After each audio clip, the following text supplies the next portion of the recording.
안녕하세요. 며느리인 제 돈으로 바람피고 상간녀랑 재혼시키려고 했던 시집 식구들한테 본때를 보여준 이야기 지금 풀어놓을게요. 들어보시고 저 칭찬해주세요. 저는 결혼한 지 4년차 가정주부예요. 남편과 저는 아는 사람의 소개로 만나 1년 정도의 연애 끝에 결혼을 했지요. 넉넉한 형편으로 시작한 결혼 생활은 아니었기 때문에 때때로 힘든 순간도 있었지만 서로 아끼며 사랑하며 그렇게 살고 있었어요. 그런데 얼마 전 오랫동안 암으로 고생하시던 친정아버지가 결국 세상을 떠나셨지요. 그런 과정에 아버지가 저희 가족은 아버지께서 말하지 않으셨던 땅이 있다는 걸 알게 되었어요. 그 땅의 가치는 자그마치 80억이나 되더라고요. 부동산업자도 이 알짜배기 땅을 아버지가 왜 말씀을 안 하셨는지 모르겠다며 저희에게 축하한다고 하시더라고요. 그렇게 졸지에 저희는 80억이나 되는 재산이 생긴 거예요. 남동생과 재산을 나눠 남동생은 친정어머니를 모시기로 했어요. 그리고 저는 땅의 일부를 정리해서 일단 커다란 주택을 하나 샀지요. 그리고는 홀로 되신 시어머니와 신우와 함께 생활하기 시작했어요.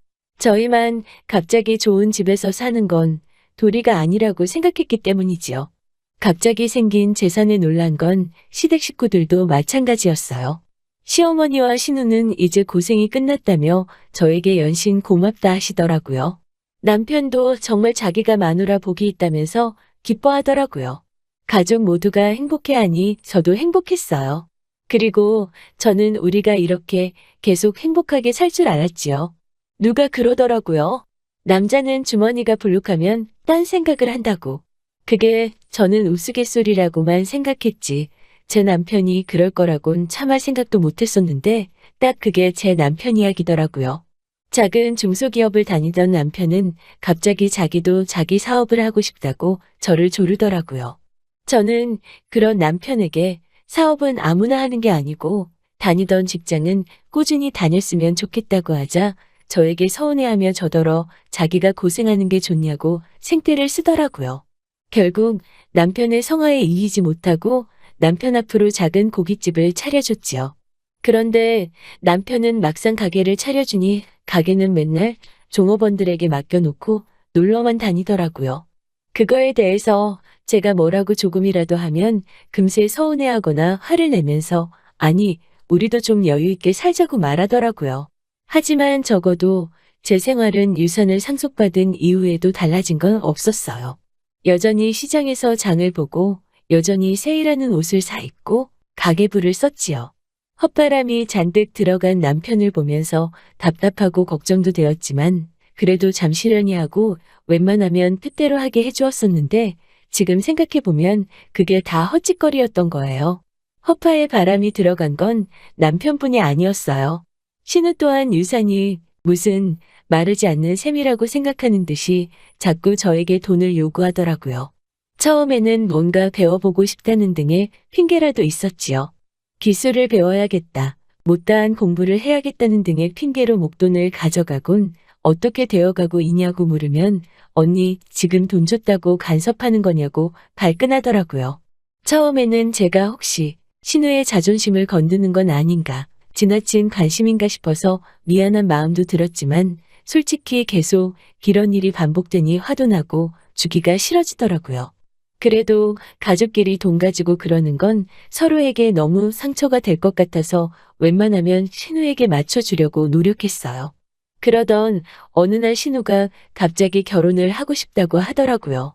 상대가 누구냐 하니 소개팅에서 만난 변호사라면서 거기서 혼수를 자그마치 3억을 요구한다고 하더라고요. 그러면서 언니가 해줄 거죠? 라고 묻는 거예요. 제가 대답도 하기 전에 시어머니가 나서서는 뭐 그런 걸 물어봐 당연히 해주겠지라고 말씀하시길래 저는 어이가 없어서 어머니 왜 제가 아가씨 혼수를 해주나요? 라고 말했죠. 그러자 시어머니는 눈을 동그랗게 뜨고는 황당하다는 듯이 그럼 너는 얘가 결혼도 못하고 혼자 살다 죽었으면 좋겠니? 라고 물으시는 거예요. 저는 어머니 그게 아니라 혼수라는 건 형편에 맞게 해야지요. 아가씨 형편에 3억은 과하지 않나요? 라고 하자 어머니는 날카로운 목소리로 너는 그러니까 지금 얘가 쥐뿔도 없는데 그런다? 이런 얘기냐며 저를 쏘아보시더라고요. 저는 어쨌든 그렇게는 못 해드린다고 했어요. 그러고는 며칠 뒤 아가씨가 온 집안을 돌아다니며 대성통곡을 하더라고요. 저 때문에 파혼했다며 자기 인생을 책임지라나요? 괜히 미안한 마음도 들고 죄책감도 느껴졌지만 어쩔 수 없더라고요. 결국 저는 아가씨에게 대신 작은 가게 하나 차려줄 테니까 아가씨 능력을 키워보라고 했죠. 그렇게 1억 정도의 돈을 들여서 조그마한 미용실을 차려주게 된 거지요. 그런데 신하가 역시나더라고요. 미용 기술을 배운다고 쓴 돈이 얼마인데 정작 본인은 사장이랍시고 아무것도 안 하고 기술자만 여러 구해놓고 자기는 매일매일 돌아다니기 바쁘더라고요. 거기다 남편이 저 몰래 아가씨한테 신용카드까지 줘가지고는 그걸로 택시 타고 피부관리 받으러 다니고 매달 나오는 카드값 때문에 제 머릿속은 온통 쑥대밭이 되는 기분이더라고요. 그렇지만 여기까지도 어떻게든 참고 견뎌보려고 했어요. 그래, 가족들이 이렇게 행복해하는데 돈을 싸질머지고 내가 죽을 것도 아니고 이런 마음으로 버티려고 했어요. 몇 달 동안 이런 일들이 반복되면서 저는 어쩔 수 없이 자연스럽게 남편이 식당과 신우의 미용실에도 관여할 수밖에 없었지요. 사장이 해야 할 일을 안 하고 있으니 저라도 나서야 했던 거죠.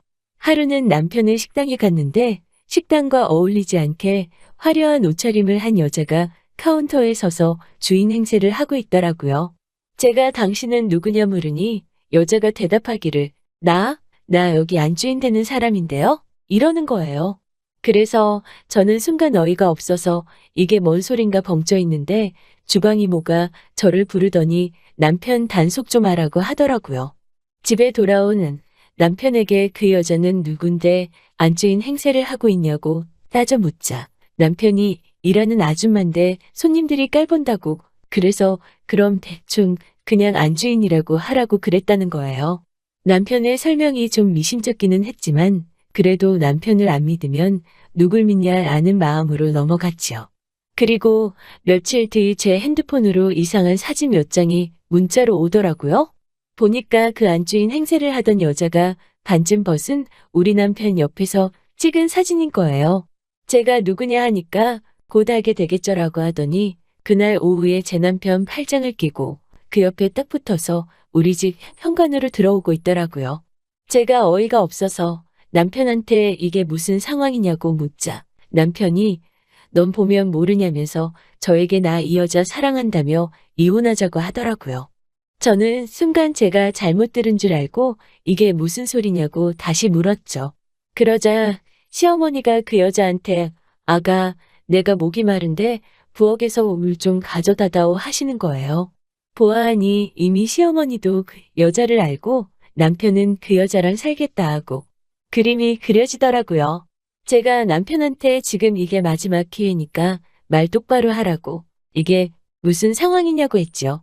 그러자 남편이란 놈이 한다는 소리가 우리 부부니까 이혼하면 결혼 이후에 생긴 재산은 공평하게 나눠야 하는 거 알지? 우리 깔끔하게 재산 나누고 이혼하자 이러는 거예요. 그렇지만 저는 남편이 미심쩍인 변명을 늘어놨던 그날 비록 남편에게 더 따져묻지는 않았지만 일단은 여러 가지 가능성을 염두에 두고 있었거든요. 그중 하나가 남편이 이따위로 나오는 거였어요. 법에 의하면 유산으로 받은 재산은 부부가 이혼해도 나눌 필요가 없거든요. 즉, 저는 남편과 나눌 게 없었어요. 그래서 제가 자기야, 내가 자기 아내로서 마지막으로 해주는 조언인데 내 돈은 우리 친정아버지가 주신 유산이고 유산은 못 나눠줘. 아니 나눠주지 않아도 된대. 변호사한테 이미 다 알아본 거야 라고 친절하게 웃으며 말해줬죠. 그러니 남편은 턱 빠진 사람 마냥 저를 잠깐 쳐다보더니 갑자기 믿을 수 없다는 듯이 핸드폰을 뒤져 어디로 전화를 받기 걸더라고요. 어이없는 목소리와 고성이 오가더니 갑자기 옆에 그 사랑한다는 여자한테 야, 너 집에 가라 이러는 거예요. 여자가 순간 자기 귀를 의심한 듯 뭐라고? 라고 하자 남편이 냉정하게 다시 한번 그 여자한테 가라고 그러면서 바로 제 앞에 무릎을 꿇고 싹싹 빌면서 자기야 내가 잠시 헛걸 봤어. 미쳤나봐 이 여자가 날 꼬신 거야. 라며 막 그 여자를 밀어내는 거예요. 아니, 상황이 너무 빠르고 급하게 뒤바뀌니까 어이가 없어서 웃음이 터져나오더라고요. 그런데 제 사연이 여기서 끝이 아니에요. 저는 남편에게 자비로운 모습으로 손을 딱 잡고 일으켜 세우며 그래 자기야 누구나 실수할 수 있지라고 했지요. 그 상간녀는 이를 바득바득 가는 듯한 표정으로 저를 노려보며 재빨리 집을 나가더라고요. 저는 남편을 용서한 게 아니었어요. 하지만 그동안 같이 살아온 정이 있으니 이 남편이란 작자가 정말 속내가 어떤지 한 번 정도는 기회를 주고 싶었지요. 슬프게도 남편은 그 기회를 스스로 날려버리더라고요. 그 다음날 저는 흥신소에 전화해 남편에게 사람을 붙였지요. 4일 정도 지났을 무렵 남편이 그 상간녀를 또 만나더라고요. 둘이 만나서 하는 얘기가 다른 계획을 세워야겠다고 하더래요. 그러곤 또 모텔을 가고 게다가 제가 더 이상 돈을 넉넉히 안 주니까 신용카드로 카드론을 받기 시작하고 제가 모른다고 생각하는지 가게 매상을 이중으로 적고 있더라고요. 끝내야 하는 순간이구나 싶었어요. 저는 남편과 시어머니와 신우에게 그동안 우리 가족이 고생도 많이 하고 이제 좀 살만해졌는데 공기 좋은 데 가서 며칠 쉬다 오시라 했어요. 그동안 세 사람 모르게 재산 정리 좀 하려고 말이죠. 셋은 좋다고 바리바리 짐을 싸서 제주도로 놀러 갔지요. 그동안 저는 일단 우리 네 식구가 살던 그 큰 집을 팔아버렸어요. 그리고 제 살림만 추려서 작은 아파트로 이사를 했어요. 남편과 신호 가게는 저 몰래 이미 대출을 있는 대로 끌었어서 정리해주고 말고 할 것도 없더라고요. 카드도 제주도에서 올라오는 그날 막아버렸지요. 4박 5일의 여행이 끝난 날이 바로 며칠 전이었지요. 집에 도착했을 시간이 다 됐는데 라고 생각하는 순간 제 핸드폰이 미친 듯이 울리기 시작하더라고요. 저더러 어디냐며 지금 이게 무슨 상황이냐고 고래고래 소리를 지르고 아주 난리가 났더라고요. 제가 슬슬 차를 끌고 우리가 원래 살던 집으로 가자 짐가방과 함께 오도 가도 못하는 셋이 오들오들 떨며 서 있더라고요. 저는 다들 어디 찜질방을 가든 하지 왜 이러고 있냐고 그러면서 남편 손에 10만 원을 쥐어줬어요. 남편은 그제서야 정말 자기가 미친놈이라면서 자기를 밟고 가라는 둥, 자기는 이제 죽어버릴 거라는 둥, 말 같지도 않은 소리를 늘어놓으며 제 차 앞에 대자로 들어눕더라고요. 성질은 확 차로 밟고 가 버릴까 하다가 차마 진짜로 밟고 갈 수는 없어서 그냥 후진으로 차 빼서 집으로 돌아왔네요.